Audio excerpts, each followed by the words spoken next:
Is Bagus Gede Karma Mandangi, and today I'm going to bring up a specific topic. It's unique yet challenging, and it is because the reason why I chose this topic is because this particular concept is only remembered as the concept instead of how to implement it into a reality. So this is the reason why I chose the title along with the tagline, which is Tri Hita Karana, theoretically remembered, but practically forgotten. Okay, and later I'm going to explain about the discrepancies between the theory and the implementation of the concept itself. Okay, let's take a look at the background of the concept itself. What does Tri Hita Karana concern about? Tri Hita Karana, if we see from etymological perspective, consists of three main phrases, and it came from Sanskrit language. First is Tri, means three in numerical terms. Hita means happiness, joy, well-being, good things. And Karana means the cause, the trigger, the thing that could generate other things to happen. So literally speaking, Tri Hita Karana means three main causes that could generate a life in harmony and peace. So basically the essence of Tri Hita Karana is how to create a balanced life in harmony and peace. And to be frank, we could not only see this particular concept in Hindu, but other belief and faith has also the same concept, but in other name on terms. Let's say Islam has this one, Christian or even Buddhism has this one also. But unfortunately, the fact says differently. And why is it happening? It's because nowadays our very life are being interrupted by a very widespreading global phenomena. Does the concept or does the term of globalization ring the bell to you? I guess each and every one of us knows this concept, right? This theory, this term. And why is that? It's because globalization gives us tons of impacts in our life. And it can be both good or bad impacts. What are the good impacts, let's say, at first? What are good impacts of globalization? Like the larger interconnectivity among people. We could reach other people outside our country, right? The enhancement of technology. Take a look at those smartphones and gadgets that we are having right now. It's a product of globalization. But we could not resist the presence of the negative impacts of globalization. There are a lot of things that can be considered as negative parts, but one of them is the degradation of religious activities.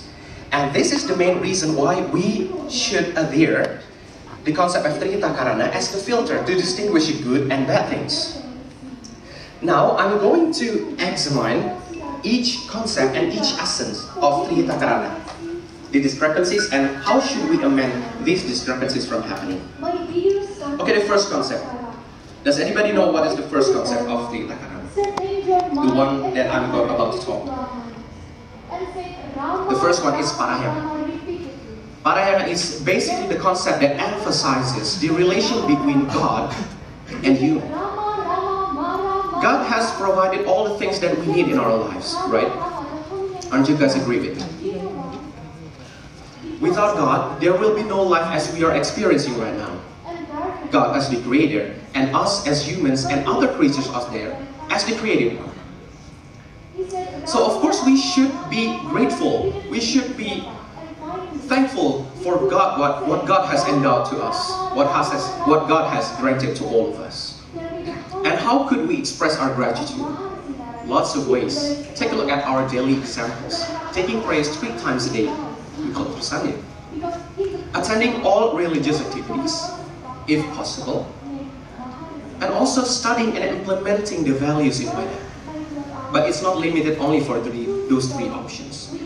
But the reality again says differently. How ironically we could see the reality that people nowadays are omitting, are leaving out God from the presence of God from their lives. And instead, They are chasing economical benefits, and it was driven, perhaps it's so-called the unseen devilish force, let's say like greed. They are being spoiled by wealth. And this thing happens in our very country. Take a look at what our governmental apparatus are doing there. Corruption, collusion, nepotism are spreading all over the places. But this crazy thing also happens in Bali. Perhaps this case might be minor, but we should be astounded when we are hearing these kind of things. Balinese people in some part in Bali are stealing the sacred ornaments from the temple. They are collecting it, they are selling it to the collector. Isn't it crazy? I don't think nobody considered that is the right thing to be done, right? So, this leads me into a very fundamental yet crucial question.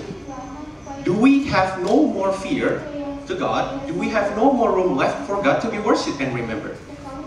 And instead, we are replacing the concept of Parahyangan to the concept of hedonism, the condition where we are chasing the self-indulge. That's what we're talking about Parahyangan. The second concept is about Pawongan.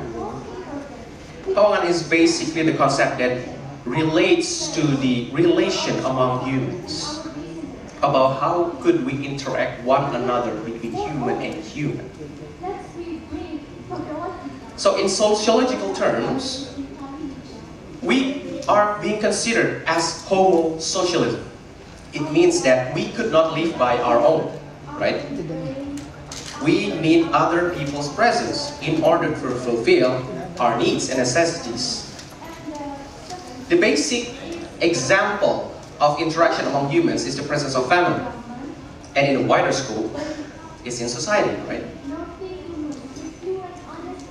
So, how could we maintain good relation with other persons out there? We should maintain a good communication by being tolerant and respectful for what other peoples are needing. What are their necessities. But again, tragically, the reality says differently. Take a look, brutal killings, brutal demonstrations, massacres, social unrest, you name it. Lots of bad things are happening out there. Ukraine, Syria, civil war.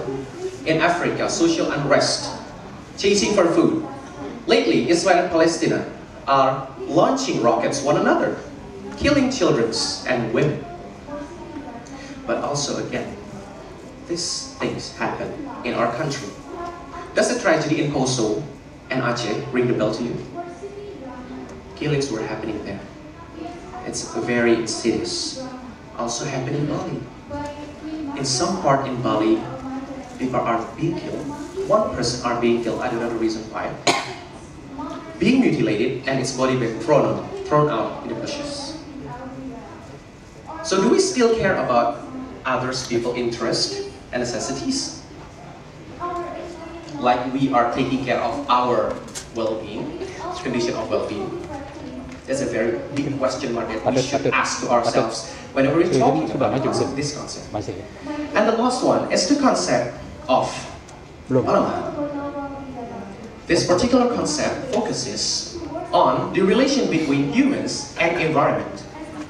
As all we know, that environment is a vital entity that God has provided to all of us in order to fulfill, to provide our necessities, right? So environment is the place where we get food from, when we earn for a living, where we live in, right? So this is the reason why we should prioritize our respect to environment. But we keep destroying, we keep destructing our environment. And what are the inevitable threat to our life of the presence of global warming? The temperature is getting hot right out there. Floods are happening more often in Jakarta. Our Jakarta is being inundated by the presence of floods. Typhoons happening everywhere. And if these threats are happening more often, it is quite possible that later our life turns as extinction. It's crazy. It sounds really scary, right? So, ladies and gentlemen, this leads me into the final part of my speech. How could we live peacefully, harmoniously, along with the concept of Parahyangan, Palemahan, and Pawongan? The answer is simple yet plausible. Talk less, do more. Nowadays, people are only concerning and know more about its concept, but how the implementation? Big zero. Totally big zero. I'm not saying it's total big zero, but some people are doing it. But most people don't care about that. It is not too late for all of us as humans in order to amend this fabulous and wonderful concept. Aren't you guys agree with me? Right. So, first concept about how could we amend the concept of Parahyangan? Again, like the previous example that I said. Is it so hard for all of us to spend few minutes just taking prayers to God to be worshipped and remembered? We are being too busy with all the things that we are doing. Attending all religious activities, if possible again. And also, if you have some time, just read and perhaps study and implement the values of Veda. I know it's not really easy to read Veda, right? But we could ask our elders. That's when we're talking about Parahyangan. And how about Pawongan? Be tolerant, be respectful with other people's presence, needs, necessities. We are living in a very diverse world, aren't we? We're living in a diversity. So let's not make this diversity as the source of this integration, but as the reason why we should live in unity. For God's sake. Our world is separating one by one, being disintegrated gradually. Like our country's slogan, a very, very famous slogan from Sanskrit language. What is it? Could anybody guess? The one that is being held by our beloved Garuda bird. Exactly, thank you ladies and gentlemen. Bhinneka Tunggal Ika Tanhana Dharma Wacana. It means that unity in diversity, no doubt in a single truth. Please bear in mind with that very good slogan, concept, ideology. And the last one, how about Palemahan? It's easy. Lots of Go Green initiatives are being done. Stop burning fossil fuels, stop wasting water, protect endangered animals. Our Mother Earth is sick already, so don't make it to become any sicker than ever. And ladies and gentlemen, this leads me to the final part of my present speech. I'm sorry if there is any unacceptable words or clauses. And I believe that each and every one of us can change and amend this concept. So be the change. I'm going to close my speech now. Om Santi, Santi, Santi. Thank you very much for your attention.